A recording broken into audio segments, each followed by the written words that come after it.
And my dear students, आज हम लोग इस वीडियो के माध्यम से पढ़ेंगे सर्कल क्लास 10 इंपॉर्टेंट क्वेश्चन। ये हमारा एक क्वेश्चन है, इसको हम लोग पढ़ेंगे। बट इसको पढ़ने से पहले मैं आपको बता दूं कि आप हमारे चैनल को अभी तक अगर सब्सक्राइब नहीं किए हैं तो प्लीज आप हमारे चैनल को सब्सक्राइब कर लें और बेल आइकन दबा लें, चूँकि मैं जो भी वीडियो डालूं आप तक पहुंच सके और आपको उससे बेनिफिट हो सके। ओके माय डियर स्टूडेंट्स, चलिए क्लास को आगे बढ़ाते हैं। तो इससे पहले क्लास 10 का जो सर्कल चैप्टर है, हमने उसमें टोटल 2 वीडियो अभी तक डाल चुका है यूट्यूब पे, और ये हमारा 3rd वीडियो है। This one is the 3rd video, है ना। तो मैं आपको बता दूं कि जो हमारा लेक्चर 1 है, फर्स्ट वीडियो जो मैंने सर्कल का डाला था, उसमें आपको सर्कल चैप्टर का थ्योरी है, केवल पूरा का पूरा थ्योरी है क्लास 10 सर्कल। सेकेंड वीडियो में हमने 3 क्वेश्चन पे डिस्कशन किया था, सर्कल का ही 3 क्वेश्चन पे डिस्कशन किया था। और आज इस वीडियो के माध्यम से, इस वीडियो में हम लोग और भी कुछ इंपॉर्टेंट क्वेश्चन इस सर्कल चैप्टर का क्लास 10 का पढ़ेंगे। ओके माय डियर स्टूडेंट्स, ध्यान से देखेंगे हम लोग, है ना। बहुत मजा आने जा रहा है अभी के क्लास में, इसकी फुल गारंटी है कि हर एक चीज समझ में आएगी आप लोगों को, है ना। चलिए, हमारा क्वेश्चन है कि prove that a parallelogram circumscribing a circle। What do you mean by circumscribing? पहले इस चीज को समझिए कि circumscribing मतलब क्या हुआ। पैरेललोग्राम circumscribing a circle मतलब एक सर्कल है और उसको एक पैरेललोग्राम circumscribe कर रहा है, मतलब एक सर्कल के बाहर से पैरेललोग्राम है और वह पैरेललोग्राम का चारों साइड सर्कल को टच कर रहा है। इसका मतलब होता है सर्कमस्क्राइब। जैसे देखेंगे हम, जैसे ये हमारा एक पैरेललोग्राम हो गया और ये पैरेललोग्राम एक सर्कल को सर्कमस्क्राइब कर रहा है। मतलब ये हुआ माय डियर स्टूडेंट कि इसके अंदर एक सर्कल है ना, इसके अंदर एक सर्कल है। This one is the circle, है ना। इसका मतलब होता है सर्कमस्क्राइब करना, है ना। तो आपको मैं बता दूं कि ABCD एक पैरेललोग्राम है और उसके अंदर एक सर्कल है जो इस पैरेललोग्राम के चारों साइड को, यानी AB को, BC को, CD को और AD को, सपोज करो AB को, यहां पे AB को टच कर रहा है P पे, BC को टच किया Q पे, CD को टच किया R पे और AD को टच किया S पे। तो एक पैरेललोग्राम है माय डियर स्टूडेंट, जिसके अंदर एक सर्कल है और वह सर्कल उस पैरेललोग्राम के चारों साइड को टच कर रहा है। तो अपने को क्या प्रूफ करना है? अपने को यह प्रूफ कर देना है कि ये जो पैरेललोग्राम है ना, वह एक रोहम्बस होगा। क्या प्रूफ कर देना है? कि यह जो पैरेललोग्राम है इसी को रोहम्बस प्रूफ कर देना है। तो एज वी नो दैट, जैसा कि हम लोगों ने वीडियो नंबर 2 में पढ़ा है, वीडियो नंबर 2 का सबसे फर्स्ट क्वेश्चन हम लोगों ने पढ़ा है कि यदि अब मैं प्रूफ करने जा रहा हूं कि यदि कोई क्वाड्रिलेटरल होगा और उसके अंदर कोई सर्कल होगा जो क्वाड्रिलेटरल के चारों साइड को टच करेगा, यानी हम लोगों ने पढ़ा है कि a quadrilateral circumscribe a circle, then the sum of opposite side is equal, है ना। तो सीधा लिखेंगे कि एज वी नो दैट, जैसा कि हम लोग जानते हैं, as we know that AB plus CD, है ना, AB plus CD opposite side का सम इक्वल होगा। तो AB plus CD is equal to हो जाएगा माय डियर स्टूडेंट किसके, AD प्लस BC के अपोजिट साइड का सम इक्वल होता है, यानी AB और CD का सम बराबर होगा AD और BC के सम के बराबर। और अब आप कहिएगा सर इसको मैं कैसे प्रूव करूंगा, तो आप हमारे सेकेंड वीडियो में जाएं, है ना, सर्कल क्लास 10 लेक्चर 2, उसका सबसे पहला क्वेश्चन यही हमने प्रूव किया है कि AB plus CD is equal to AD plus BC कैसे हुआ। चलिए, तो अभी क्या है कि ये ABCD एक पैरेललोग्राम है। ABCD क्या है? एक पैरेललोग्राम है। तो जैसा कि आप लोगों को पता है कि पैरेललोग्राम का अपोजिट साइड इक्वल होता है, तो पैरेललोग्राम का यदि अपोजिट साइड इक्वल होता है तो मैं यहां लिख सकता हूं कि AB प्लस CD को भी मैं AB लिख सकता हूं, क्योंकि अपोजिट साइड तो इक्वल होता है ना, पैरेललोग्राम का अपोजिट साइड इक्वल होता है, इसलिए जो हमारा AB होगा और हमारा जो CD होगा ये दोनों इक्वल होगा, तो मैं CD के जगह पर AB लिख दिया। सिमिलरली ठीक उसी तरह से आप क्या कीजिए कि AD को AD लिखेंगे चलेगा, बट BC को क्या करेंगे, फिर से AD लिखेंगे, क्योंकि यह एक पैरेललोग्राम है, तो पैरेललोग्राम है तो अपोजिट साइड उसका इक्वल होगा, तो AD is equal to BC होगा। अब आइए, तो माय डियर स्टूडेंट, आपने यह देखा कि CD AB इक्वल होने के कारण CD को मैंने AB लिखा, और AD और BC इक्वल होने के कारण BC और AD, BC को हमने AD लिखा। इक्वल क्यों है? क्योंकि यह एक पैरेललोग्राम है और पैरेललोग्राम का अपोजिट साइड इक्वल होता है।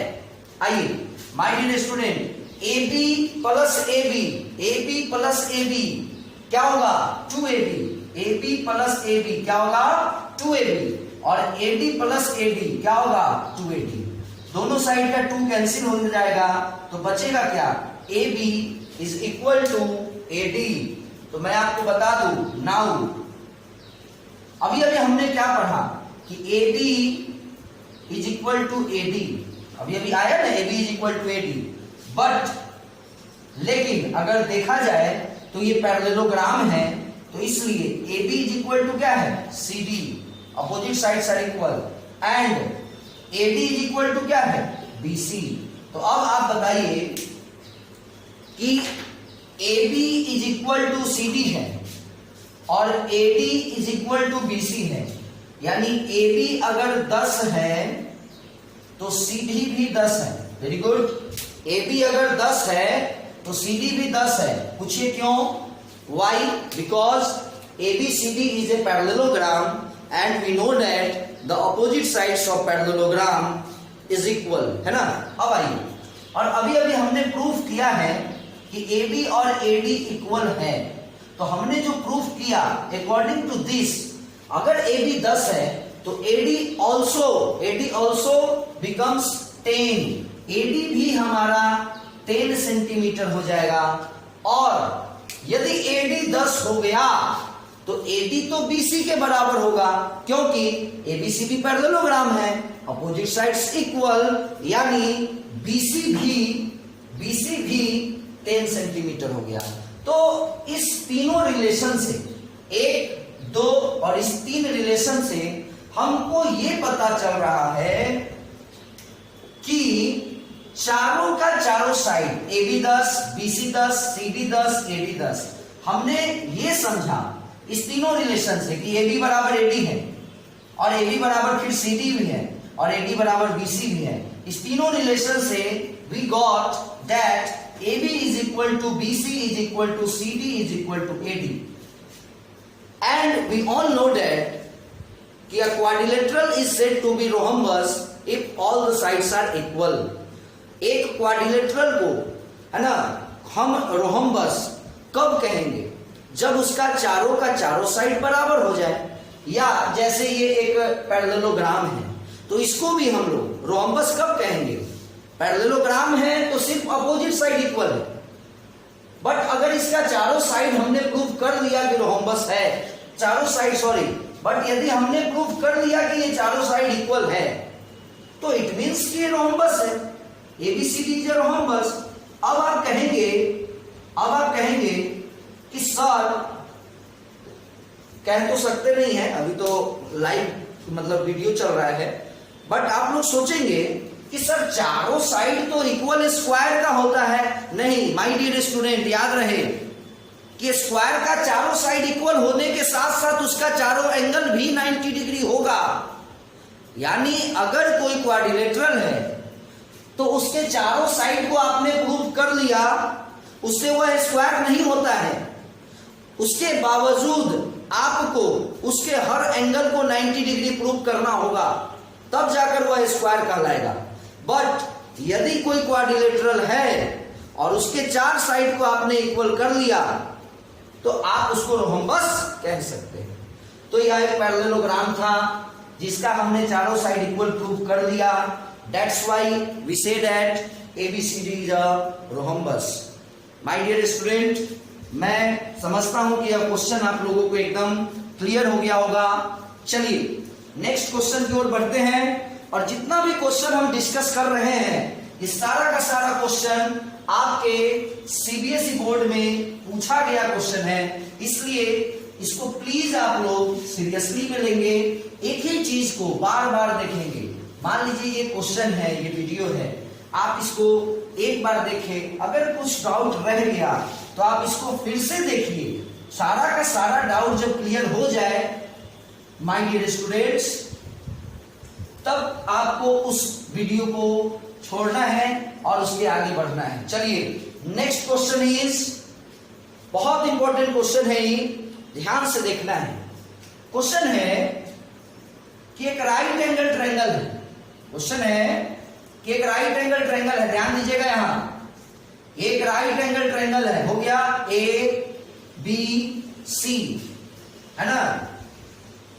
और इस राइट एंगल ट्रायंगल के अंदर में एक सर्कल है, ध्यान दीजिएगा माय डियर स्टूडेंट्स, एक राइट एंगल ट्रायंगल है और इस राइट एंगल ट्रायंगल के अंदर में एक सर्कल है, और यहां भी कंडीशन वही है कि जो सर्कल है वह इस राइट एंगल ट्रायंगल के तीनों साइड को टच कर रहा है। ये जो सर्कल है वह इस राइट एंगल ट्रायंगल के तीनों साइड को टच कर रहा है। क्लियर है? अब आइए, माना कि इस राइट एंगल ट्रायंगल का यहां पे एक 90 डिग्री का एंगल है, तभी तो ये राइट एंगल होगा। माना कि इस राइट एंगल ट्रायंगल का एक साइड जो है हमारा बी यूनिट है, क्या है? बी यूनिट है, और एक साइड जो है हमारा ये हमारा ए यूनिट है। थोड़ा सा देखते हैं, इस लाइन को ड्रॉ ना करते हैं, जितना ज्यादा लाइन ड्रॉ कीजिएगा फिगर उतना ज्यादा गंदा हो जाएगा, इसलिए बस आपको ये समझना है कि ये हमारा ए है और ये हमारा बी है। और सपोज करो कि ये जो इस राइट एंगल ट्रायंगल का जो हाइपोटेनस है 90 डिग्री के सामने का साइड, ये हमारा सी है, ये हमारा सी है। तो अगर इस राइट एंगल ट्रायंगल में ये सर्किल है, तो अगर ये सर्किल है तो कुछ ना कुछ इसका रेडियस भी होगा, तो वही प्रूफ करना है कि प्रूफ कर दीजिए, we have to prove that the radius of this circle is equal to sum of two side including a right angle। उस दो साइड का सम जो राइट एंगल को इंक्लूड कर रहा है, मतलब परपेंडिकुलर और बेस का सम, यानी a plus B minus hypotenuse, length of hypotenuse हमने क्या लिया है? c upon 2।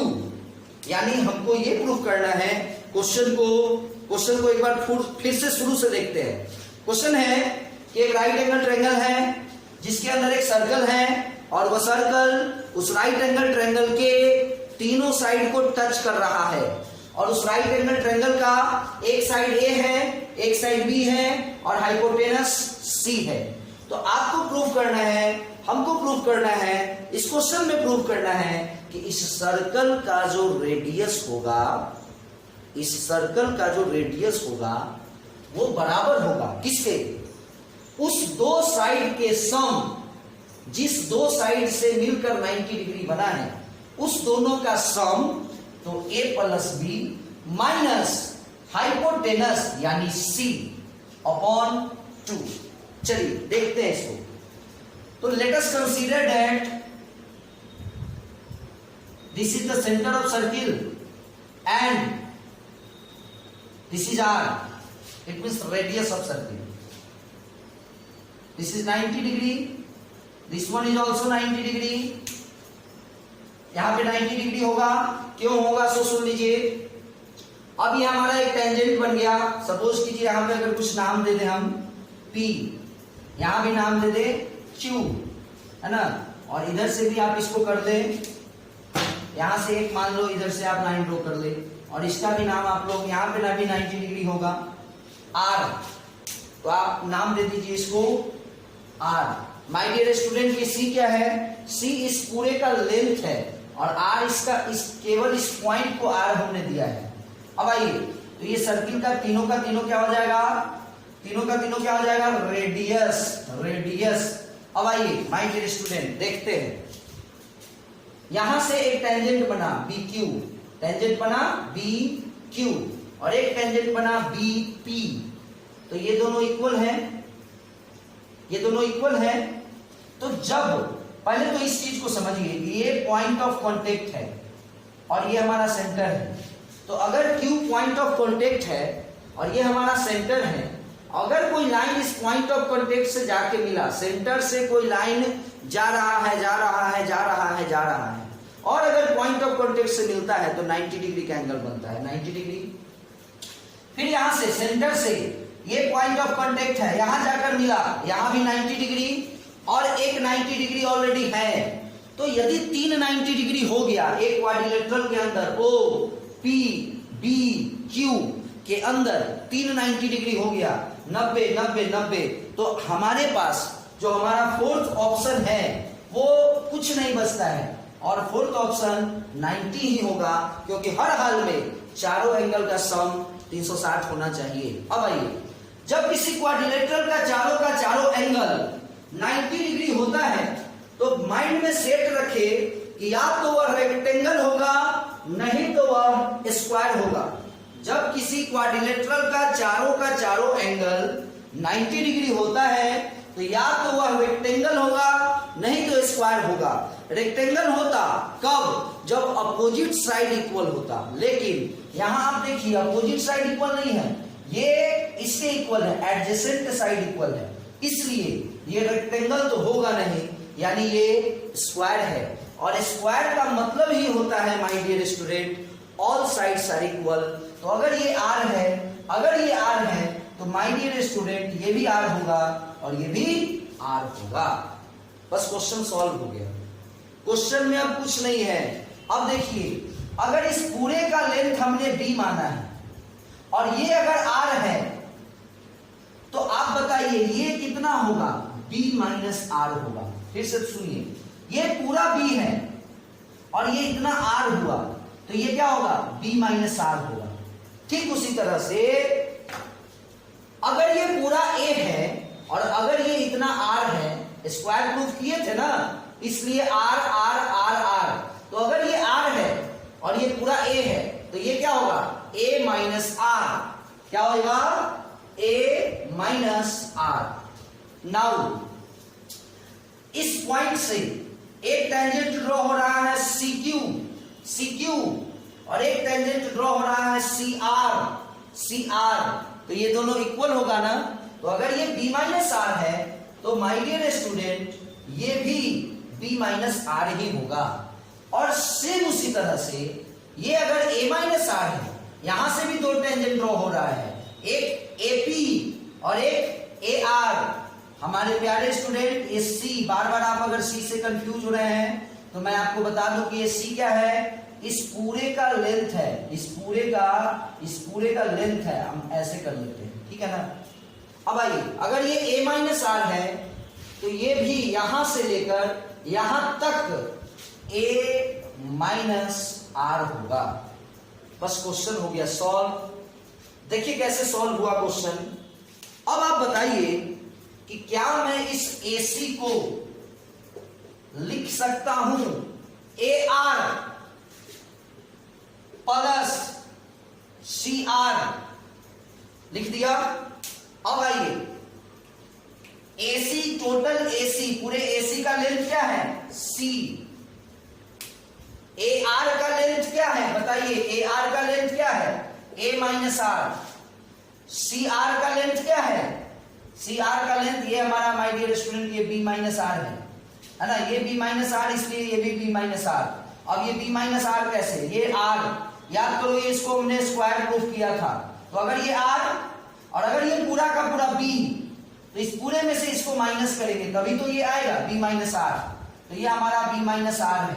अब आप लोग बताइए कि जैसे अगर ये C है तो ये हमारा A है, ये हमारा B है, और आप लोग बताइए ये जो माइनस R और माइनस R है यानी माइनस 2R हो जाएगा। Minus R minus R minus 2R। आराम से इस माइनस 2R को यदि मैं इधर ले आऊं तो ये 2R बन जाएगा और इधर बनेगा आपको A प्लस B तो है ही, माइनस 2R इधर आया 2R, A प्लस B तो यहां है ही, C को यदि मैं उधर ले जाऊं तो माइनस C, तो R का वैल्यू क्या हो जाएगा? A plus B minus C by 2। तो यही R का जो वैल्यू है उसको प्रूव करना था, A plus B minus C by 2, जो हम आपको प्रूफ कर दिए है ना। अब आइए इसका कुछ प्रैक्टिकल देखते हैं, कुछ क्वेश्चन हम आपको एग्जांपल के तौर पर लेकर समझाते हैं। जैसे सपोज करो एक राइट एंगल ट्रायंगल है ABC, जिसके अंदर मैं एक सर्कल भी ड्रॉ करा दिया यहाँ, और कंडीशन यहाँ पे याद होना चाहिए आपको कि वो सर्कल तीनों साइड को टच करना चाहिए। अब आइए माना कि इसका एक साइड 12 सेंटीमीटर है, एक साइड 5 सेंटीमीटर है, और जो हाइपोटेनस है वो 13 सेंटीमीटर है। तो इस फॉर्मूला से हम लोगों ने ये पढ़ा है कि इस इनस्क्राइब्ड सर्कल का जो रेडियस होगा, यानी इस अंदर वाले सर्कल का जो रेडियस होगा वो क्या होगा?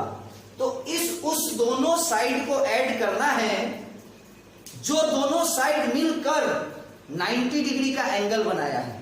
हमने किसको ऐड किया है? A और B को। याद करो ये हमारा A है और ये हमारा B था, ये दोनों मिलकर 90 डिग्री का यहाँ एंगल बनाया था। तो यहाँ पे इस फिगर में 90 डिग्री का एंगल कौन बना रहा है? 12 और 5, यानी 100 बात की एक बात, परपेंडिकुलर और बेस को ऐड करना है। तो 12 5 17 माइनस हाइपोटेनस यानी 13/2, 17 में से 13 गया 4/2 यानी 2 सेंटीमीटर आंसर। यदि मैं एक और एग्जांपल ले लूं, तो सपोज करो ये एक राइट एंगल ट्रायंगल है जिसके अंदर एक सर्कल मैं अभी ड्रॉ कर लेता हूं। ये हमारा एक सर्कल हुआ इसके अंदर, और सपोज करो इसका एक साइड 24 सेंटीमीटर का है, एक साइड 7 सेंटीमीटर का है, तो ये हाइपोटेनस हमारा 25 सेंटीमीटर का हो जाएगा। और ये अगर रेडियस आपको निकालना हो तो माय डियर स्टूडेंट मैं आपको बता दूं फिर से कि 24 और 7 को ऐड करना है, 31 माइनस 25/2, 31 माइनस 25 6/2 यानी 3 centimetre. Okay my dear students, मैं विश्वास करता हूं कि आप लोगों को यह दोनों क्वेश्चन अच्छे तरीके से समझ में आ गया होगा। इसी तरह का और भी important question, interesting question full explanation के साथ मैं आपको नेक्स्ट वीडियो में देते रहूंगा। यदि आप हमारे चैनल को सब्सक्राइब नहीं किए हैं तो प्लीज सब्सक्राइब करें और ज्यादा से ज्यादा स्टूडेंट को ऐड करने का कोशिश करें, क्योंकि इतना अच्छा एक्सप्लेनेशन वो मिस कर रहा है। सो माय डियर स्टूडेंट, कोशिश करें कि ज्यादा से ज्यादा स्टूडेंट हमारे चैनल को सब्सक्राइब कर पाए, ताकि इतना ज्यादा एक्सप्लेनेशन के साथ वो क्वेश्चन को समझ सके। Okay my dear students, bye. फिर अगले वीडियो में मिलेंगे, तब तक के लिए बाय।